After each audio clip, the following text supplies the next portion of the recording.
Hello, this is Stacy with The Human Experience. Tonight's guest is Miss Toya Liggons. Toya and I have been friends and colleagues since, I guess, 2007, when I started drug court. So a long time, I guess, is the best way to put it. So Toya has had vast experience in a lot of different life just kind of journeys in work professions, and a lot of great experience and wisdom. For me, myself, she has been a tremendous mentor. Again, not to just say a friend, but somebody that has really guided me, and in my opinion, one of the founding people for how I progressed in my own life, for how I progressed in my own journey, as a woman, as a professional. And so I'm truly honored and grateful to have her here with us tonight on the show.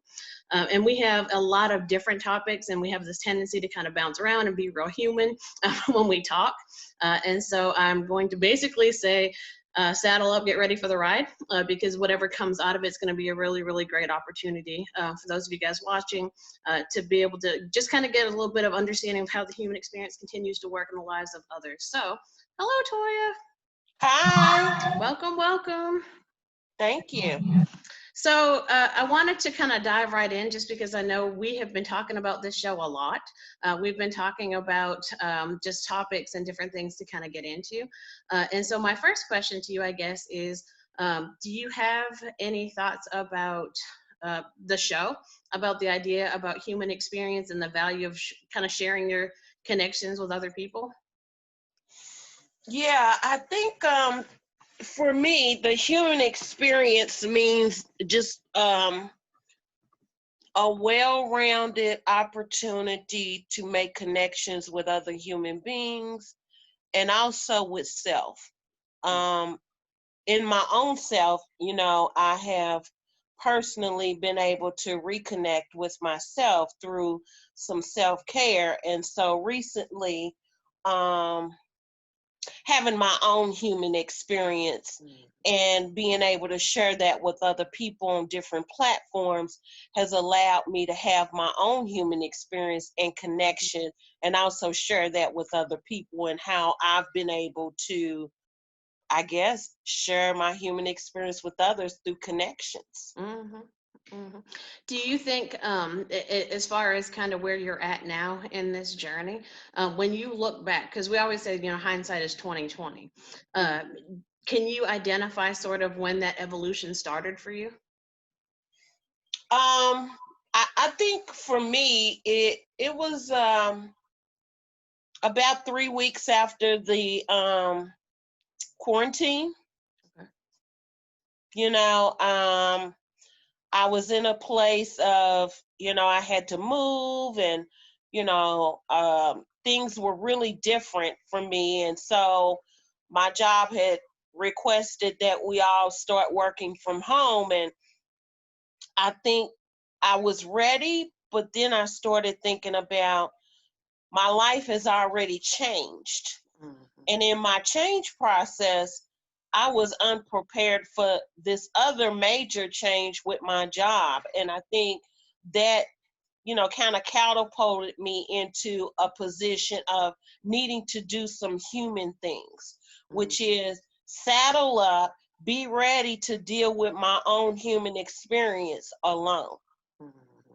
And so for me, I think I chose to leave my husband and come and get an apartment. But for me, it was this big jump. And then all of a sudden, I'm in quarantine, and now I'm really all alone and I'm really isolated.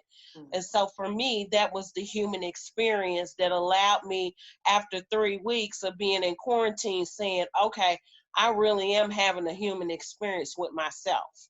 Mm-hmm. So how do I deal with being in quarantine, working from home, and then I just had this major change in my life? And so what am I going to do to not be miserable?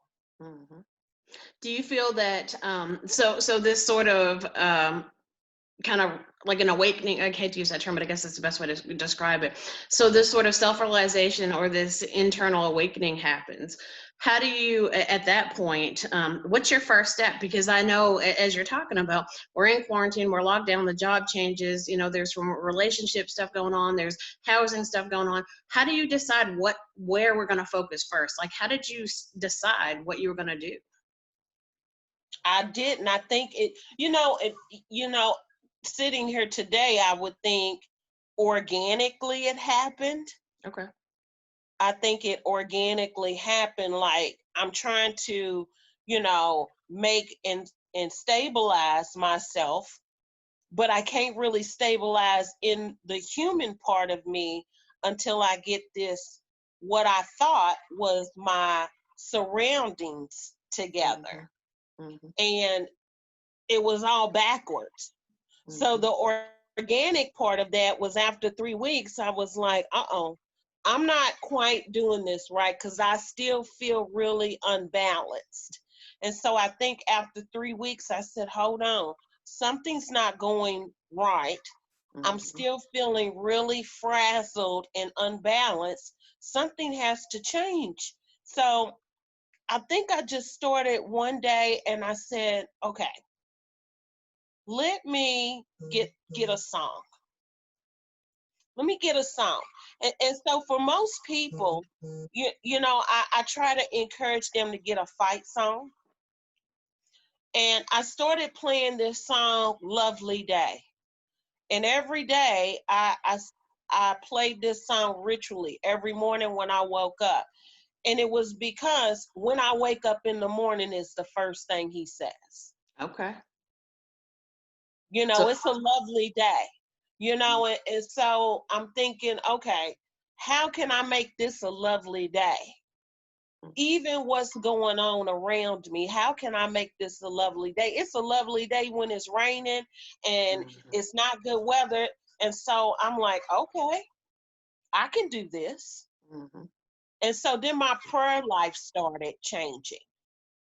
And then all the things that I think happened really organically. It didn't even happen like scripted. It started happening organically when I started playing that song every day. Then my ritualistic things that I thought I needed to do every day wasn't even the same. So I changed that. Mm-hmm. So whereas I was doing things that I was doing prior to me getting into my own place, I started doing things differently just by happenstance. And so it became a really enriching process of me learning to do something different, Mm-hmm. like playing my song and taking my dog for a walk first thing in the morning and us really having that time. And I started being still, Mm-hmm. which was really good because I'm a busybody. And so being still for me meant that sitting with my feelings and emotions for a period of time made me sad. Mm-hmm. And so, how do I do that and not be sad? Mm-hmm. And so, I learned to do that in a way that made me feel comforted and safe. And so, Mm-hmm. I started really feeling like, oh, wow, this is really happening. I really feel okay. So about 6 weeks into the quarantine is when I really started to get to the human experiences of this has been the best thing that had happened to me in the worst thing that has happened to our country. Yeah. Yeah. Well, and I kind of feel like a lot of people emerge from that in one of those two stances. I think a lot of people emerge from this and they think, oh my gosh, I've been so disconnected from the world, and I've been so disconnected from work. And then they realize, like you said, for folks that stay in a constant state of running, this forced sit still collectively has been a blessing in disguise because it's you and you. Like, you know what I mean? Like, you can connect to people via phone or internet, but at the end of the day, you can't get away from you. Like, the ability to sort of drown out the sound of your own thinking is hard to come by. Mhm. Especially if you're, like I said, you get tired of watching TV, you get tired, at some point you have to come face to face with yourself. And Mhm. something that you said earlier, I wanted to go back and reflect on, because I know a couple weeks ago when we first started talking about this, we had talked about like environment, and you had kind of coined this term where you're like, man, I kind of got lost in other people's happiness. Do you Mhm. think that that shaped the environment? Because you said like you noticed that your environment still had you frazzled, and like the external stuff was still kind of influencing the way you felt. Can you talk a little bit about that, that concept of kind of getting lost in other people's happiness?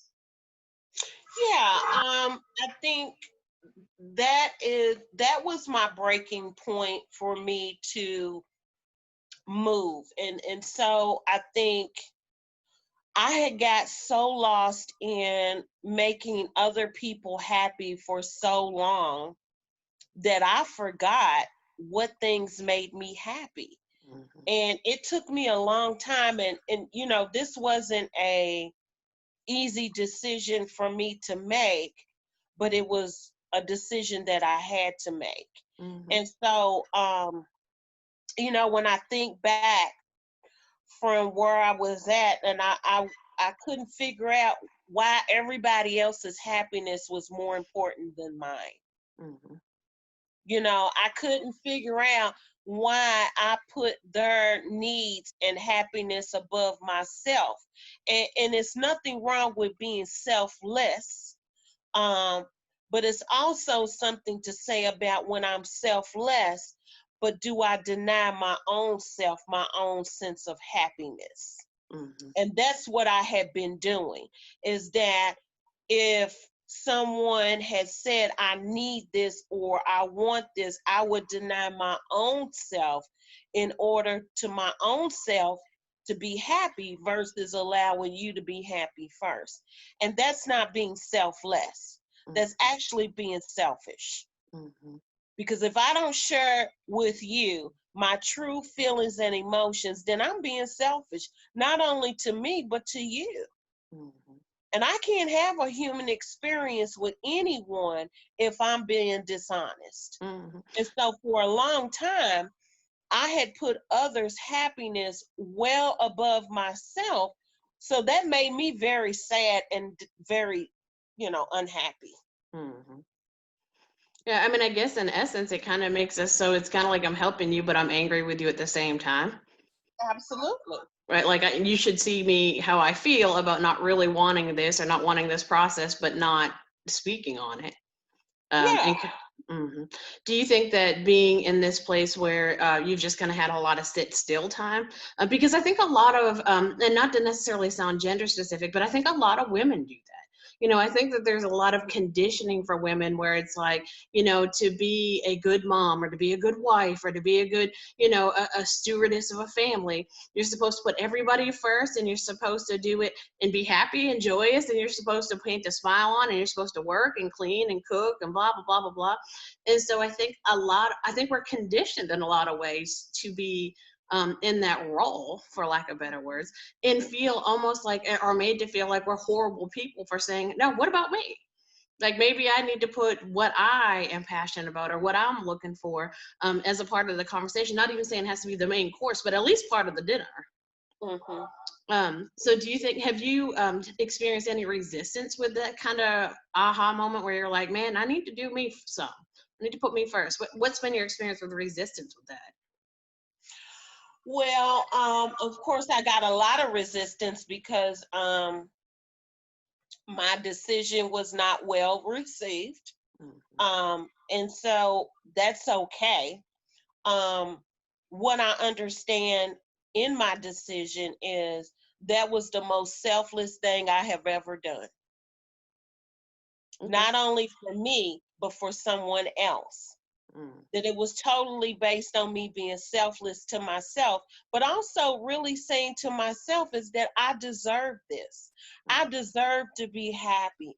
I deserve to no longer put my happiness on the back burner and say, okay, when it's my turn, it's my turn. See, I'm not asking anymore for positions to say it's okay for your turn to be your turn. I don't want anybody to give me permission. Now Mhm. I'm telling you it's my turn. Mm-hmm. Usually I would ask for permission to have my turn. And then if you said it was okay, it was okay. I don't need that anymore. That validation is no longer needed. And Mm-hmm. so for a long time, I got that from, I had been conditioned to believe if you were a good girl, then all of these good girl things would happen to you based on being a good girl, whether it be your happiness or anything else. Well, I know that that's all bullshit. Can I Mm-hmm. cuss on her? Yeah, why not? It's our channel. Okay. Say Well, whatever. so I think that now I'm understanding that my happiness does not rely on other people's happiness, that my happiness has to be based on what I think I need. Mm-hmm. And if I can really look at what I've done over the last few years, it has been totally based on other people's happiness, pleasing them, making them happy, and saying, I am being selfless because that's the right thing to do. No, I was conditioned to believe that that was what I was supposed to be doing. That is not what I'm supposed to be doing. And being a selfless human being and having a human experience with another person, it means connection. And when Mm-hmm. I have a connection with another human being, that means that not only can I be selfless, but I can be selfish and say no. Yeah, absolutely. Absolutely.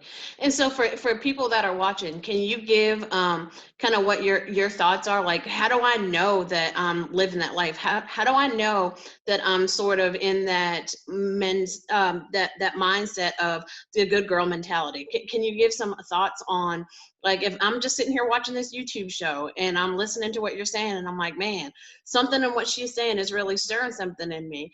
Any ideas on how I can know that might be me? Well, I think, it goes way back because I think, I talk to people about imprinting, how we're imprinted. And I know that, you know, my parents and grandparents imprinted on me certain things and values and what they believed that I needed. And so they imprinted this awesome thing inside of me that said, you're supposed to be a good girl. Mhm. And good girls dress pretty. Good girls always have themselves well manicured. Good girls always have these things. But these good girls also get these rewards as a result of being a good girl, which is untrue because good girls get poor husbands, Mhm. bad husbands, poor relationships, inability to have self worth. And what I know is that that imprinted on me for many, many years and made me believe that this was somehow, some way going to win me this magical life that Mhm. I couldn't say no. I couldn't say no. No, no, no. Don't say no because then you're not being a good girl. So you need to go and do the things that your parents wanted you to do and be who you wanted them that be who they want you to be because you're being a good girl and you're being a good mom because you don't make mistakes and you don't fall short because in doing those things that's how you become and remain a good girl. And so for me I thought, "Oh, well, of course I'm being all those things, but am I being good to myself? Right. Right. I wasn't being good to myself." And so the good girl's never good to herself because they didn't teach me that part. They Mhm. only taught me to be good to others and to look the part. They didn't teach me how to have self-worth. They didn't show me how to have self-care. They didn't show me all those things because they denied their own selves the Mhm. right and the ability to feel good about themselves because that's not being a good girl. Don't speak your mind because then you are a bitch Right. Right. and you're sassy. And no man wants a sassy woman. So guess what? Then you're not gonna have a good husband. Mhm. Well, we hear that now. Don't talk back, Mhm. because you're too sassy, you're too mouthy. But yeah, so I was silent for a long time. I didn't have a voice. words. Mm-hmm. I couldn't speak my mind. What you want for dinner? I don't know. What would you have? Mm-hmm. Some of those things. And what would you have me to wear? What would you have me to, how would you like for me to dress? What occasion is this? No. Mm-hmm. All of those good girl things, which made you or made me feel like I didn't have a choice. Mm-hmm. And kind of get lost in that, right? Like, this is how it's always going to be. Like, there is no, and you said something earlier that really struck me, is it's kind of like we also have this tendency, and also in conditioning, and you used that word imprinting, and I actually love that word because it made me think about, like, I can take out a container of Play-Doh, and it's the shape of the container. And if I hand it around the room, and even if people only touch it for 10 or 15 seconds and hand it on, by the time it comes back, it does not look anything close to what it looked like when I sent it out into the world. Mm-hmm. And it made me think about, TV shows and parents and friends, but we tend to sort of group together with people who are imprinted like we're imprinted.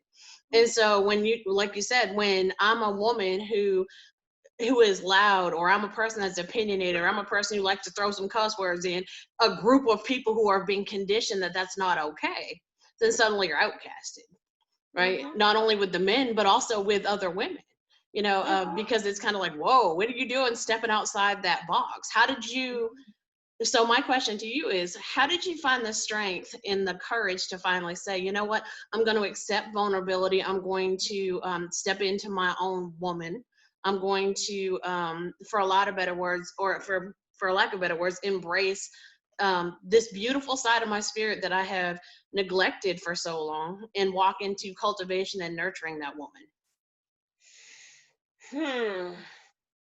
I think I didn't do it alone. I didn't do it by myself. I think I would say I had other women like you cultivating with me to help me with the strength it took. Mm-hmm. Um, and so, when I think about that question, and I think about how much courage and strength it took for me to get from where I was on February the 11th, and I moved here on February the 12th, and today is May 29th. Mm-hmm. And the things that I've experienced up to today has been a total transformation for me. Mm-hmm. And I would never be able to explain what has happened in that amount of time, in 3 months and a few days, but really that transformation has happened. I watched something the other day that really made me think about cycling, and when you come full circle, and so I thought about, I've done this before. Mm-hmm. And when I've done this before, though, it's different this time. Mm-hmm. This time is different because I don't feel like I'm cycling down. I feel like I'm cycling up. Okay. That I am walking into my true calling. Mm-hmm. And that calling is something higher than what I have settled for. And because of that, I had to be quiet Mm-hmm. and be still in order to hear the calling. And so before, and many other times, I had got distracted with other things that I had allowed to come in to distract me from really hearing and seeing what I needed to be doing.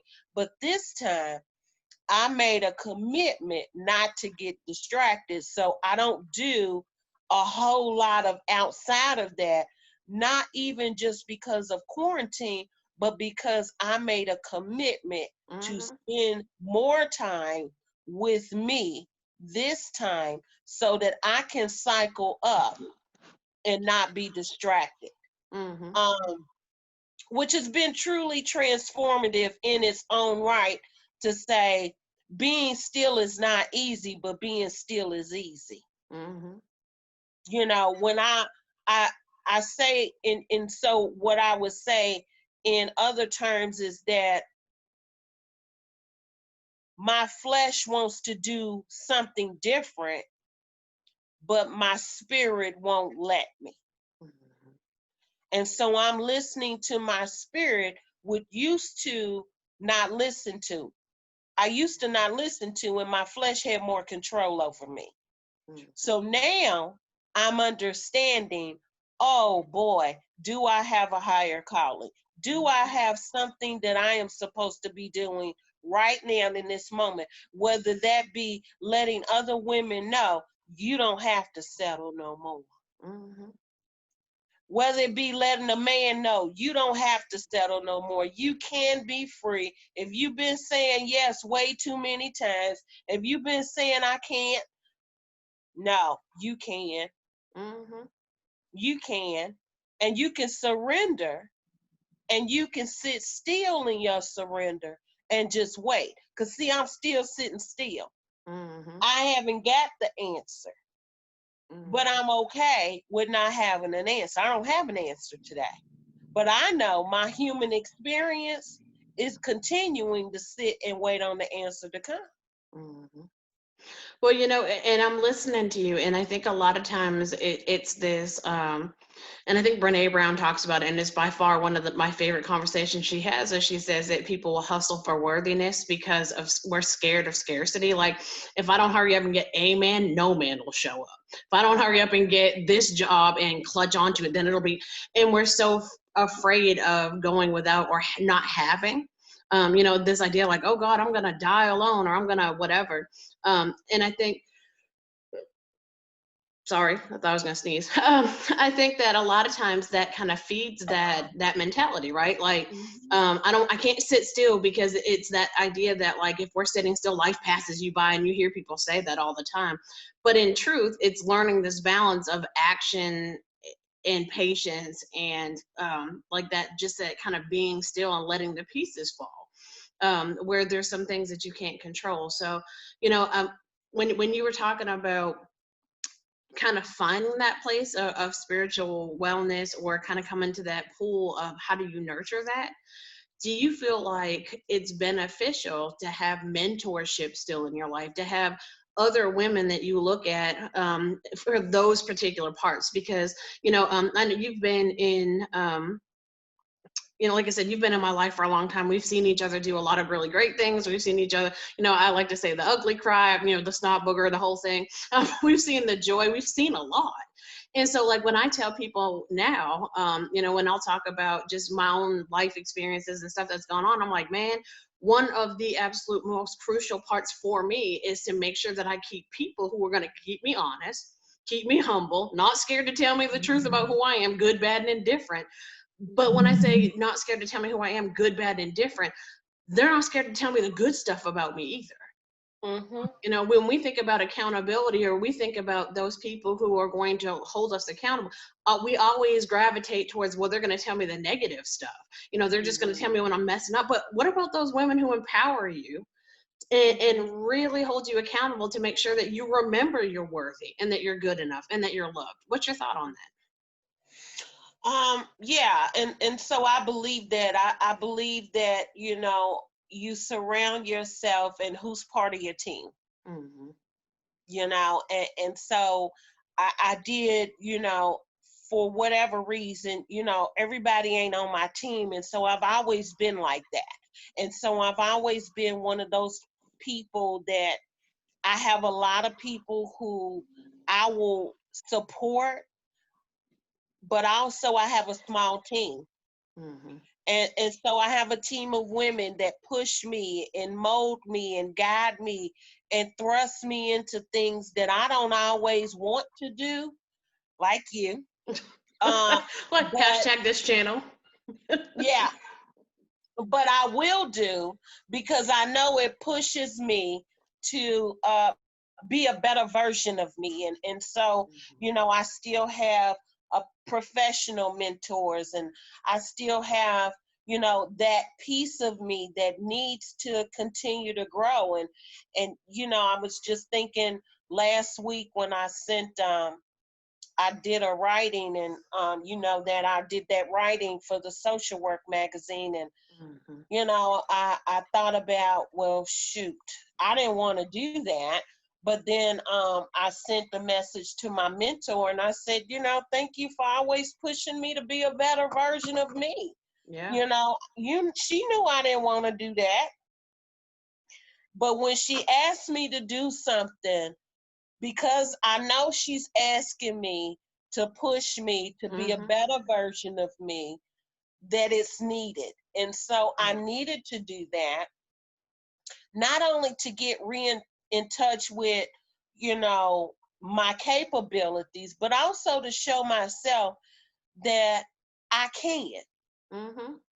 And I continue to need to strive to do more and better about different areas of my life. And so I need women and a team of women to support me and encourage me and tell me the truth. I have my cousin, and she texted me the other day, and I haven't got around to texting her or calling her back.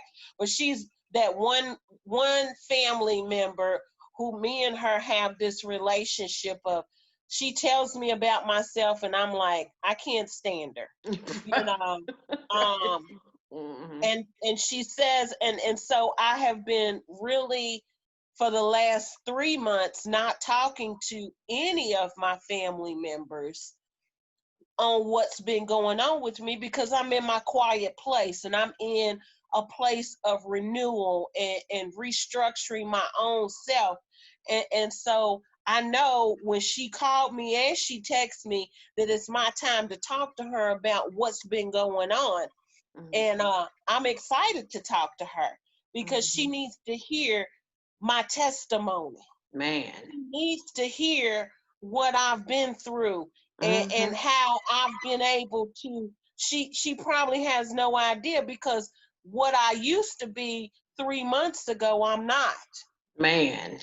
And so I want to share that with her, Mhm. and just let her know I'm okay. Okay. I'm okay. I'm not Mhm. sad. I'm not depressed.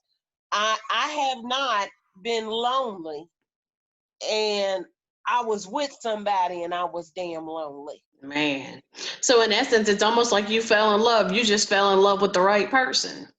I did. I fell in love with Mhm. Toya. Yeah. And it feels really good, because when I walk around in my place, it's almost as if I have been introduced or reintroduced to the new found me. Yeah. And I'm discovering all of these things about myself. You know, I woke up this morning and I said, you know, I don't really like where my TV is setting. And I'm going to change that. I'm going to change that. And Mhm. I can, because it doesn't please me.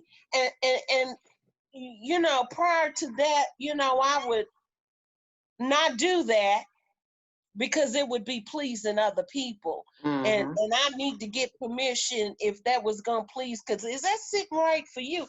Well, it doesn't matter, because nobody lives here but me and my puppy. Right. She doesn't watch Mhm. damn TV much unless she sees a dog on the TV. Right. So Mhm. you know what? I don't think she would care if I repositioned the TV. Mhm. And I am going to do that. And it feels really good. I mean, I just wake up every day happy. Today, I got to write in my journal this morning, and I got to write down some gratitudes. And my 3 gratitudes for today was hot water, food, and shelter. Mhm. I have those things, and I have an abundance of those things. Mhm. And I'm grateful. I'm really, really grateful that I have the life that I have. And I don't want to take it for granted. And in being selfish, I am going to make sure I be selfless to me. Mhm. Okay. So let me ask you this. We have an audience of women, and they're watching this YouTube channel today, and they're like, damn, I really want whatever it is that Toya is talking about. I want that empowerment. I want that voice. I want that strength. I want to be able to find that in my own life. What's your advice? What do you tell them? Where do they start? I would say, my first thing that I would tell somebody is first write, write, write. Journal, journal, journal. In my journaling, I wrote in the beginning like that I didn't want to journal. Mm-hmm. I don't want to journal. I don't like journaling. I don't want to write this down, but I'm doing this because I made a commitment to do it. Okay. After I did that for a few weeks, then I started writing stuff down about how I was feeling. And then it started transforming. And then I started writing prayers in my journal. And see, that transformation was just over a period of time. And then I would sit, like I said, with my song. And then after I played my song every morning, I would sit still. I wouldn't have the TV on. I would just sit still. That was my time to just sit still because I'm so used to multitasking. I'm the manager at my job, so I'm supposed to be doing this, this, this, and this. I needed to practice being still. Sit down, be still. If I'm not even doing anything, I know how to meditate. I know how to, be mindful, but I had to just be still. Mm-hmm. And in being still helped me to get still. Okay. Helped me to get still inside. I had so much anxiety about what was going to happen and how things and was going to, just kind of take off from here. And none of that has happened. None of that. That narrative, that storyteller that's in my head that tells me all of this, big bad stuff is going to happen to you. And none of those things has happened. The miracle happened, and I never told myself the miracle would happen. See, because my storyteller doesn't tell me about miracles. It tells me about really the grimy and the fake things that's going to happen. But it never tells me about miracles. And so I think if somebody is watching this right now, start writing. Even if you don't want to, write that. Right? I don't want to write. I wrote that. God, I don't want to write this. I hate writing. I don't want to write this. And that's what I wrote. I dated my page. I wrote that down and I kept writing that until something came. And then something came. Isn't that So crazy how now, that happens? yeah, so now I can write prayers. And I think that that's incredible because, one of the things I think that I love the most about doing this YouTube channel, and one of the things, we were talking kind of soapbox earlier, and I thought that was funny because I find myself now soapboxing about the evolution of the human spirit, that we evolve whether we want to or not. Like how we evolve and how we grow and how we transform and change is based on how, again, we nurture, cultivate, and kind of love, connect to the stuff that helps us. But I've been thinking a lot about the evolution of the human spirit, and it's those steps that you're talking about. You didn't sit down one day and say, okay, you know what, let me write these prayers. It was like an evolution, like where I am. It's this idea that I can only grow from where I am. I mean, if I keep pretending that I'm somewhere different, and it makes me think about this pastor. One time I heard him say, and I remember, damn, he was dead on. He said, think about it like you need directions. He's like, if you call someplace and say, hey, I need directions to where you are, he's like, what's the very first questions they ask? And they'll say, well, they'll ask you where you're at right now. And he's like, if I lie, I'll never get to them. And I was like, damn, that makes perfect sense to me. That makes perfect sense. And so when you're talking about just kind of that process of like being still and letting that inner voice speak to you and letting that stuff influence kind of your progression. Yeah, man, like I can tell you all day, every day, yeah, I'm great, unicorns and butterflies. But if that's not the truth, I'm never going to get to where I'm saying I want to go. And journaling is the best mirror, in my opinion, that I have ever seen. Because Mm-hmm. this is me and me, you know, because I also like to journal. And I think it's probably one of the greatest things, just in terms of growth and change that you can possibly do, really. Mm-hmm. I have found, I'm a big nature person, and you know, any what comes from the seed has to be planted in fertile soil. Hmm. And if you plant a seed in fertile soil, you might not get to see it really start to grow, but sooner or later it breaks through dirt. Hmm. And when it breaks through dirt and it comes up, whether you plant fruit, vegetables, or flower, it will start to break through the dirt. And what ends up happening is something grows from that. And that's what I feel like has happened to me, is that seed was planted in dirt, and I got to watch in my own self all the fertilization that went into it and all the things. And God is not through with me yet. And man, has he fertilized me and man, I'm watching my own self grow through my journaling, through my practices.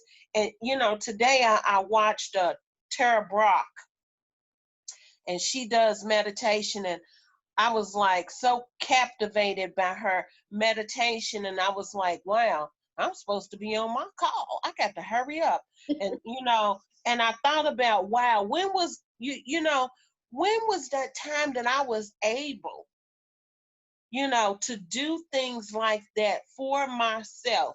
And my little dog, she's so sweet. She was able to just sit still with me as I was doing the meditation and the mindfulness practice. And even she has learned how to be still, Hmm. because prior to us moving here, she was scared to death to ride in a car. That dog loves to ride in the car now, and she even rides in a car seat. That's awesome.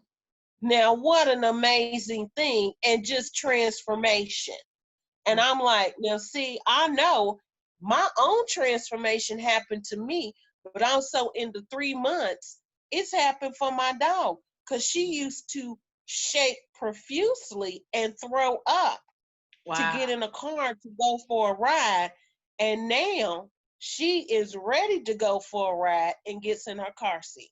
Mm. So just you've seen the anxiety kind of leave her and the peace come to her for traveling. Oh man, Mm. she is just awesome. And I'm like, wow, Mhm. me being still has allowed her to have peace and stillness as well.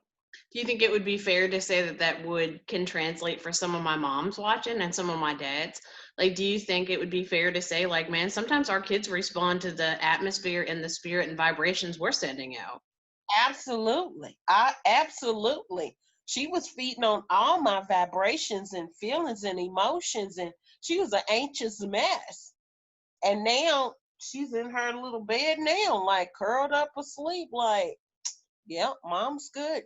Mhm. That's good stuff. All right, one last question and we'll wrap you out for the day. You ready? Okay, yeah. The most challenging question in the whole session. No, I'm just playing. Okay. You're like, whatever. Okay, so here is well, actually I lied to you. I have two questions. Here's my first one. Oh, My you first lying. question to you is, as it sits right now, this very day, what are you the most proud of yourself for in your journey? Moving. Courage.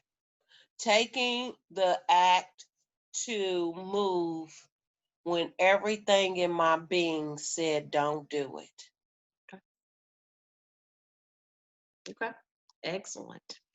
If you hope that one person, and again, I'm going to open it up across the board, will take anything away from our time together today, if they spent the last hour, 50 minutes watching our show, what do you hope they walk away with from today? I hope that you would believe that you can master anything and you can accomplish anything if you believe. Okay. Which means change your own narrative, and the imprints that have been imprinted on you can be changed. Excellent.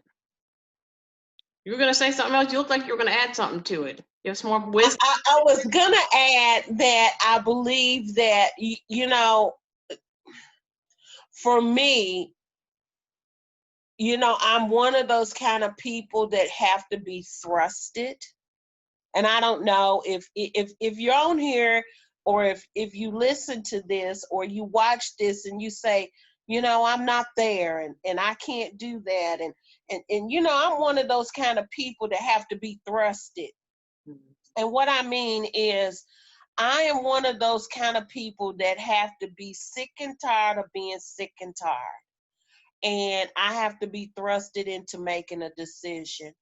And I was there. Mm-hmm. And what I will say is that I was so broken in what I needed to do to take care of myself. I had no other choice but to take care of myself. Mm-hmm. Mm-hmm. Yeah, man. And that's, you know, that will probably resonate, I would think, with almost everybody watching this, you know, because I think people, whether it be in a relationship or a job or an environment or, you know, a relationship, even across the board with substances or with food or with, like, I think that resonates across the board with so many things, where it's like, you know, at some point, you come to sort of this level of acceptance of like, I'm just going to become emotionally, mentally, spiritually bankrupt and stay right there, where we cease to live and we move into existence. Mm-hmm. Or I say, shit, I got to take the reins on this thing. I have got to Mm-hmm. take the reins on this thing, man, suit up, show up, and do something for me. Because, Mm-hmm. you know, I heard this quote one time and I was like, man, you know, you hear that quote all the time that's like, YOLO, you only live once. You know, you hear people say that all the time. Well, I heard this quote that said, no, actually, that's not true. You live every day, you only die once. Right. And I was like, wow. For some Right. reason, it registered with me. And I was like, yeah, that's true. We wake up and live every day we're granted. We're going Mm-hmm. to leave this place one time. Right. So you live a new day, and every day I get up and it's a new day. Mm-hmm. I get to practice being me and having human connections with me and with other people. And I want to practice that and do that to the best of my ability. Mm-hmm. Mm-hmm. Yeah, I would agree with that. All right, Miss Toy, anything that you feel like we need to close with? Any other information? We have this captive audience. I'm going to call into existence that our video will bring lots of viewers and hopefully some peace and love and tranquility into the hearts of some folks watching. So, any No, thoughts? no, thank you. Thank you for coming on. I appreciate it. And, you know, for those of you guys that kind of watch, you know, stay tuned. Subscribe to the channel. We are definitely reaching out to some amazing people and asking them to speak on just their experience. You know, we're real people living real life. And I think what I love about it is we're not scared to get into the messy, because life's messy. You know, I've jokingly, but not jokingly said before, I've realized now that life can donkey kick really well. Depending on what's Mhm. going on. And so I think that we are just doing what we do. We're connecting. Toya and I are talking like we would talk all the time, you know. And so the more you connect to people that are about the solution, about living in a good life, about moving forward, the stronger your ability to kind of be courageous is, and the willingness to kind of call on a tribe. So, all right, Miss Toya, thank you so much for coming on. I Thank you. appreciate it.